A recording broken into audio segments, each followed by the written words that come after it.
So in the video about the Wabansi stone, and if that had Celtic origin, or if it was Phoenicians or Canaanite, because the first battle is Megiddo, and they like the same, what we call Canaanite is the Phoenicians, and they were the ones that would be able to build the boats. And so I said that like it wouldn't be a Celtic Wabansi stone in Chicago and on the river.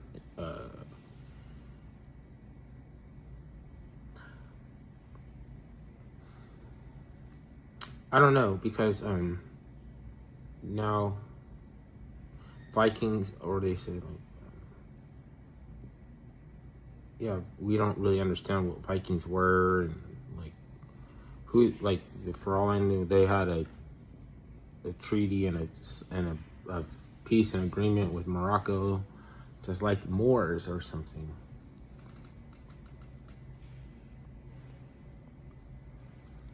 But to take the Christian perspective that it was the burial of giants, like a spot where they were burying giants, and like that it was like there were the sons of God that took human wives, and there's a portal, like if you get Gog and Magog and you just add religious to that, like that's feeding the dogman mythology, which is what I do on my channel. But just because I want to get scared, you know.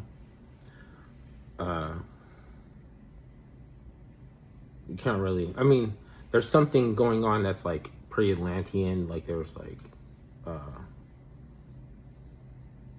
Anasazi, and like, you know, like using stones and referring to aliens, like the Kachinas, or Hopi Kachinas or something, like, and then leaving something behind on rocks, you know. It's just like, why don't aliens ever need our technology? The angels supposedly gave us our technology, right? Aliens don't seem to really mess with it, except they do stuff with rocks that show that they have better technology, and then it's like they don't even care about our technology. So again, we try to cover up any evidence that they don't care about our technology, but it's really no aliens. Like it's some angel stuff. You can't really trust, like you can't really just put angels all around your house and expect that it's keeping out bad energy, because maybe they're bringing in a different type of bad energy. Because we don't understand the technology. It's like we can't expect to interpret metanetter and get something from it that's good or helpful. You just got to be careful what you say is or is not Egyptian, like, or you know, there's, you say Kemite, and it's like they're playing the name game again, like with, like, you know, Yahweh, like Mashiach, Ishwa, Jesus, like they're like arguing about his name, and then they're like arguing about like Kemet and Al-Kibulan and like all this kind of stuff. And it's going on in America before even over there. Orinda, like as far as Orisha is like Orinda, and like they use it in Back to the Future, so it's like they know about the Orinda, but they put it in like Hollywood stuff, you know, like they're like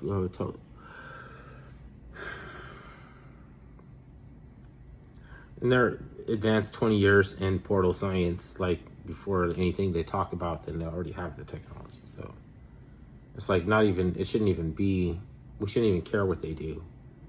Like if they have the power, then who cares what they do at that point? It hasn't worked yet, and then since everything will, it's like, you know,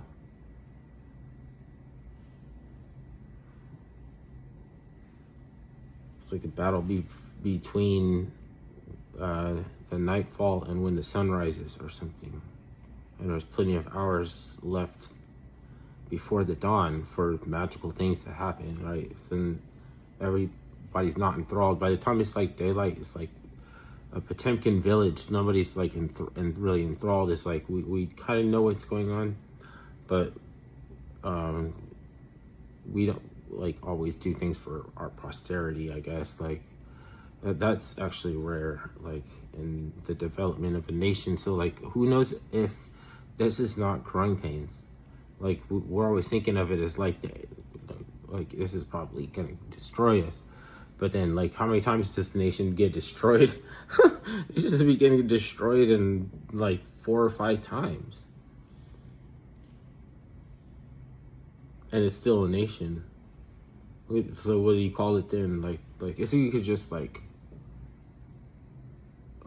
there's a dynastic and there's a pre-diluvian and an antediluvian and a pharaoh and a dynastic period, and like the dynastic period are just like a stage reproduction of the pharaonic law, which is like, I don't know, you call it law, but like they had a different purpose for any of that. Tim, you can't even understand, like you can't even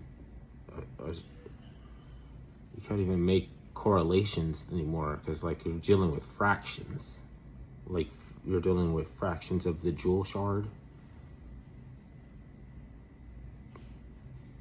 And then those like werewolves and those like like cryptids that be coming through the portal, like it's like the miasma, or like it's like they live in Skeletor's land, like Naraku's castle.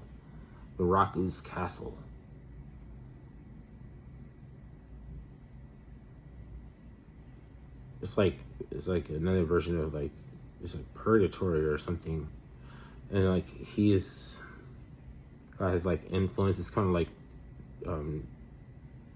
the LOTR. It's kind of like Lord of the Rings.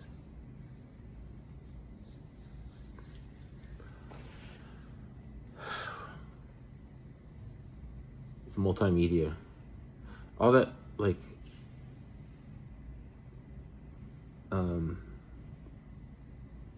pantheism is like as good as the kind of multimedia that they were using.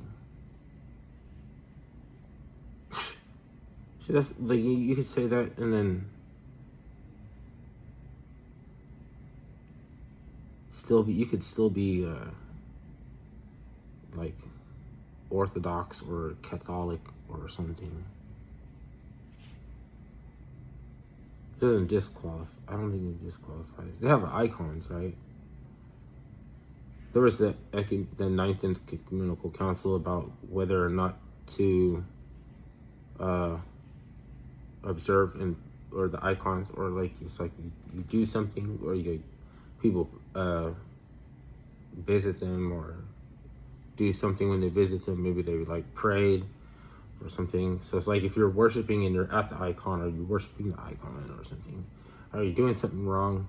And then John chapter 10 verse 33 and 34 about are ye not gods, is like you have to be like a little bit scared, and like because you're reading it in the scripture. Like, I'm not going to call myself God. That's the height and peak of arrogance. How could I do that? And like, do you trust it enough or something? And it's like, is it still about humility and everything? Like what is the nature of a God though? It's like make you like, what's the nature of a God? So is it humility? So it's like, are they still doing that? Because do you not know that ye are like gods, or ye are gods or something?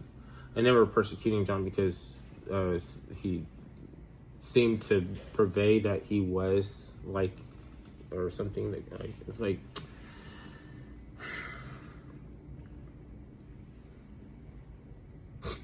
not only deal with fractions or like snippets.